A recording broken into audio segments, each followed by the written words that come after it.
আসসালামু আলাইকুম, আশা করি আপনারা ভালো আছেন। গতকালকে ফেসবুকে একটা ক্যাম্পিং আমরা দেখলাম হাঁ এবং না এর পক্ষে। স্ট্যাটিস্টিক্যাল জরিপে হাঁ জয়যুক্ত হয়েছে 90%, না পাইছে 10% ভোট।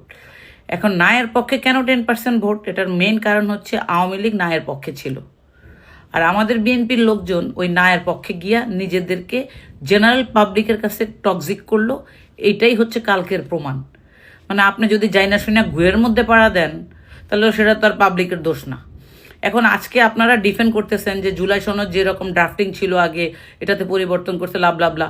তাহলে আপনি যখন স্বাক্ষর করছেন তখন দেখেন নাই শেখ মুজিবের ছবি আপনার কপালের উপরে থাকবে না মাথার উপরে থাকবে? অবশ্যই দেখছেন। না হলে আপনাদের মতো এত শিক্ষিত লোকজন এত জ্ঞান গর্ব কথা বলেন, দেখি পাবলিককে দেখি খুব লাভ রিয়াকশন দেয়, সেই মানুষগুলো এই ধরনের ভুল করবেন কেন? আপনি যখন একটা ডকুমেন্ট সিগনেচার করছেন, you have to take your copy with you. ওইটা কই? ওইটা আপনারা এখন নিয়ে এদের বিরুদ্ধে ব্যবস্থা নেন, ওইটা কিন্তু পারতেন না আপনারা। তো এখন ব্যাপারটা হচ্ছে কি, যে আমরা 15ই আগস্টের যারা রেভলিউশন করছিল তাদের পরিণতি দেখছি বাংলাদেশে। তাদেরকে ফাঁসিতে ঝুলাইয়া মারছে শেখ হাসিনা, অথচ খন্দকার মোস্তাক তাদের এই রেভলিউশনকে স্বীকৃতি দেয় এবং সংসদে 1979 সালে কিন্তু সেটা আপনার পঞ্চম সংশোধনীর মাধ্যমে মানে সংবিধানে সংযুক্ত করা হয়। ঠিক আছে, ওইটাকে শেখ হাসিনা আবার রিপিট কইরা তাদেরকে ফাঁসিতে ঝুলাইয়া দিছে। তাহলে ওই দেশে এই জুলাই যোদ্ধাদেরকে আপনার ফাঁসিতে দিবে না, এটার নিশ্চয়তা কি? আমার আপনাদের কাছে কোশ্চেন। আজকে জুলাই সনদটা বড় ফ্যাক্ট না, ফ্যাক্টটা হয়েছে কে ক্ষমতায় যাইব, এই লালাই তো আপনারা, ক্ষমতার লোভ আপনাদের। এই জন্য আপনারা জুলাই সনদকে আপনাদের রাজনৈতিক এজেন্ডা বানায় ফেলাইছেন। দেখেন শেখ মুজিব যখন ক্ষমতায় আসে, বাংলাদেশে একেবারে যুদ্ধের আগে গাট্টি বস্কা লইয়া পলাইছে। যুদ্ধের পরে আইসে ওরে বাবার বাবা কি বড় নেতা, বঙ্গবন্ধু হয়ে গেছে। তারপরে সে তার 14 গোষ্ঠীর লোকজন সব বাংলাদেশ শোষণ করা শুরু করলো, আর্মিকে বিভক্ত করলো, রক্ষী বাহিনী বানাইলো। ওর মানে ওর দুঃশাসন থেকে বাঁচার জন্য এই রেভলিউশন করছে কারা? যারা বাংলাদেশকে স্বাধীন করছে। পাকিস্তান আর্মিতে থেকে তারা রেভলিউশন করে বাংলাদেশকে মুক্ত করছে। একইভাবে এই মানুষগুলা শেখ মুজিবের শোষণ থেকে বাংলাদেশকে মুক্ত করছে। তাদের গ্র্যাটিটিউড কি দিচ্ছেন আপনারা? এক সালা গাব, তাই না? তো একইভাবে জুলাই যোদ্ধাদেরকেও এরকম লটকায় রাখা হবে, এটাই তো আমরা দেখতেছি।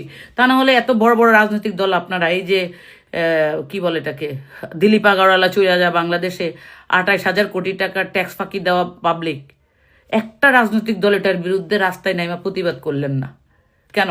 আপনারা তার পালায় যাওয়ার ভাগ পাইছেন এই জন্য, তাই না? এখন এই কথাগুলো বললে আপনারা আমাকে বকাবকি করবেন, গালাগালি করবেন, তাই না? এই দেশে বিপ্লবীদের কোনো মূল্য থাকে না। যারা রাজপথে থাইকা একটা রাজনৈতিক দলকে ব্র্যান্ডিং করে তাদেরকে আপনারা অবমূল্যায়ন করেন। চোর ছেচ্চর যারা চুরি করেই না, চাঁদাবাজি করেই না আপনাদের পয়সা দিতে পারবে, তাদেরকে আপনারা নেতা বানায় দেন। আর ওই নেতারা এইরকম ভুল করে বসে থাকে। This is the fact in Bangladesh. তো এখন কথা হচ্ছে যে একই কাহিনী হয়েছে জুলাই আন্দোলনে। জুলাই আন্দোলনের স্টেক যারা, তারা জুলাই আন্দোলনের পর উপদেষ্টা হইতে পারে নাই, অথচ দেখেন 17 বছর কেউ কোনো কথা কয় নাই। শেখ হাসিনার সময়কালে কেউ কেউ এনজিওর ব্যবসা করছে, কেউ বিভিন্ন মিডিয়ার কাজ করছে, কেউ সুশীল ছিল, তারা এসব বসে গেল চেয়ারের মধ্যে। তাদের সামনে দিয়া বিভিন্ন খুনিরা পালায়া যায়, তারা কিচ্ছু করে না এবং আপনারাও কোনো প্রতিবাদ করেন না। এখন আমার কথা হচ্ছে যে জুলাই সনদ নিয়ে যে আপনারা তো এখন আজকে দেখলাম প্রচুর কন্ট্রোভার্সি কথাবার্তা বলতেছেন, কেন ভাই? আপনারা ওই যে এখন যদি ডক্টর ইউনূস বলে যে আমি একটা জাতীয় সরকার করব, সবাই যদি এটার পক্ষে থাকে, আপনারা ঠিকই ওইখানে দাঁড়ায় যাবেন। এই জন্য আপনারা আপনাদের যে স্টেক ওইটাকে আদায় করতে পারেন না। সত্য মানে আপনারা গিয়ে বলতে পারেন না যে this have to be change.